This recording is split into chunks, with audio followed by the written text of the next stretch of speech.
You're not providing any fight against these offenses right now. And it's sad to see, again, when you have a defensive coach like Coach Carroll, who's supposed to have so much pride in these kind of things, you put so many assets to this side of the ball. And this is not a young problem thing. This is not a situation you go, well, it's just guys just developing and you're just waiting on them to develop. This is guys, Darrell Taylor's in his third year now, folks. Poona Ford's been here a while. Quentin Jefferson's is a vet in this league.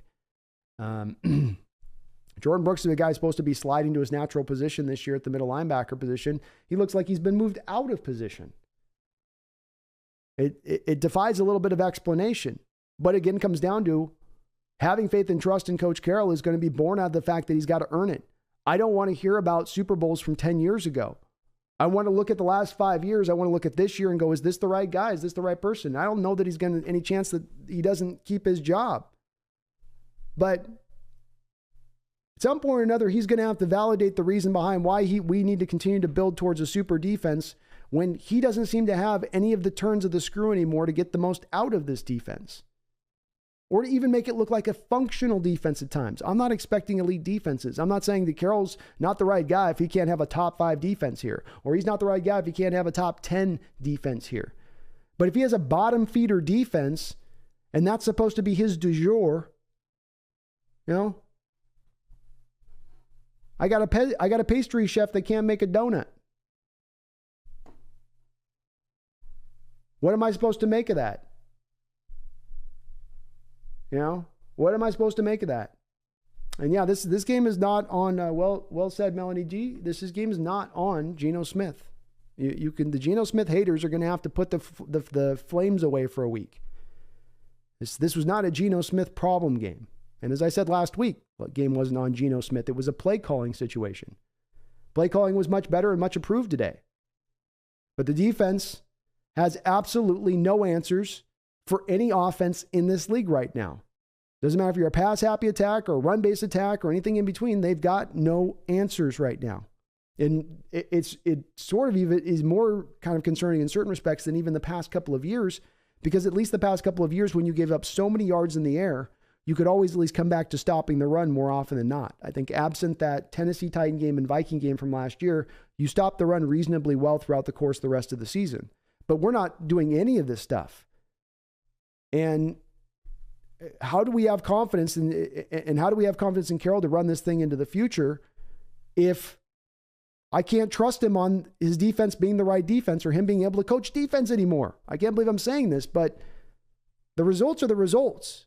Take out all the talk. Don't tell me about Super Bowls from 10 years ago. Let's concentrate on just what is and what right now and what he's been able to show. He comes out of the Legion of Boom era with a cover 3 defense that he wants to run 90%, 95% of the time. The league finally forces him to not be able to do that anymore. And his big turn at that point is to transition from cover 3 to more cover 2 looks and mix those up. That was the only change. Still not going to be a blitz heavy, still going to run 4-man fronts. Now you bring on the cover 2 shell this offseason, but you don't really adapt it and you don't really bring it in. You're running some hybridized situation, which is a true hybridized. We're not running some 4-3 and then some 3-4 and then some 4-3 and then some 4-3-4. We're running a 2-man front with outside 3-4 personnel on the outside and wide 9 technique. Not a lot of other defenses in this league are running this kind of formation that I see. It's them sort of workshopping stuff live. Let's try something out nobody else is doing and just see if it can work. And it's not working. It's falling flat on its face. Frankly, right now, this defense this year, right now, needs to slide back into a 4-3 defense. Not because this is going to make it an elite defense. Not because we're going to suddenly now turn ourselves an elite crew by doing so. But because this is so bad right now and where it's at that you have to do so.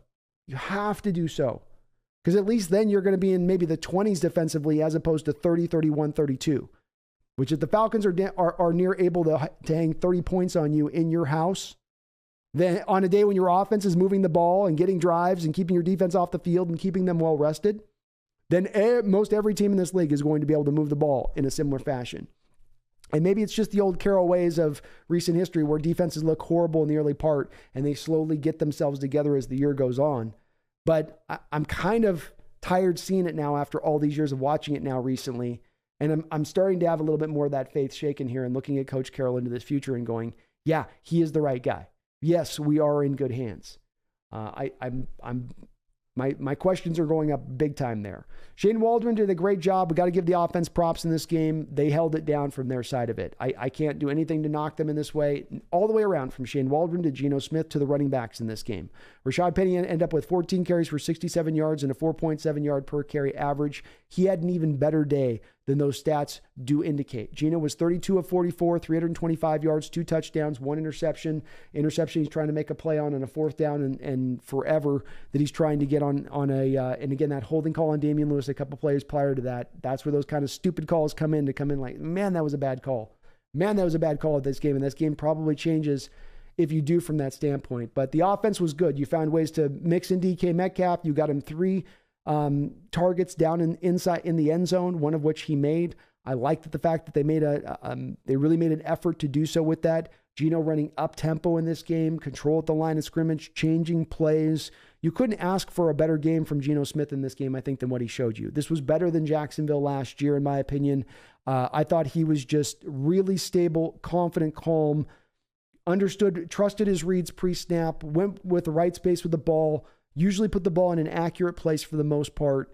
Can't hit anything with what he did in this game. Tight ends were worked in really well. Just an awesome offensive attack all the way around. I was calling for more of a running-based approach coming into this game, but I also didn't know that the Atlanta Falcons were going to sit as often in the 8-man fronts that they were bringing up to make our Seahawks have to deal with that. That was a surprise to me. That caught me off guard in this game, and I'm glad that Waldron adjusted to it. It's one thing if they're going to run 8-man boxes, 15, 20% of the time in those kind of running situations. But if it was potentially a good chance of being a running situation, you were getting 70% of the time in this game, it felt like, of those 8-man boxes. And Seattle attacked in the passing game as you would hope your team would do if faced with that kind of situation. So a tale of two sides of the ball here in the most extreme of ways. Geno and company looking great. Tyler Lockett was making some big catches in this game and came back after a tough hit on his part of it. But then the defense on the other side of it, not able to get it done. The scheme is not putting the players in a position to succeed. Your defensive linemen are not keeping your linebackers clean at all. At all. You have nobody on your defensive line who can command double teams right now. Nobody on your defensive line that has the offense worried or fearful. We don't have like what the Falcons have in a Grady Jarrett there right now out of this. And maybe Shelby Harris will provide some of that upon his return. But right now, teams are very happy to take both of their 2 guards and put them downhill on your linebackers play after play. And if you're going to have your linebackers commonly having to be engaged with guards 4 yards down the field, snap after snap after snap on run plays, you're going to give up a lot of rushing yards. Now, the linebackers aren't doing themselves any favors either. I'm not seeing top-notch instincts or them reading the play and jumping a play. We've got no tackle for losses from these linebackers where they're flying through a gap. It's everything with them catching it 5-6 yards down the football field. Pat, as far as the secondary goes today, I can't fault really with Michael Jackson or Tariq Woolen on the outside. Those 2 guys were solid. Tariq got his first interception. How about that for the Avatar? Michael Jackson made a really nice play down in the end zone where he was able to rip a ball free. Michael got picked on a little bit too with Kyle Pitts, but considering it's Kyle Pitts, I thought Michael held up really well over there on the outside overall. Excuse me. But that was kind of your tale of the tape here with this game, folks. Defense could stop nothing as far as the Atlanta Falcons offense goes. Offensively, you were really able to pass the ball really well, and you ran fairly proficiently when you did try to run the football. They moved the ball up and down the field all game long, did our offense. They definitely did their part on it. This game is about defense, and Carroll's got to find his adjustment here. He's got to find what the answer is going to be. I don't know what it is. Maybe there is no answer to be found in this particular season. And certainly they do need some more talent. There's no doubt about that. But this is not just a matter of this being a talent situation.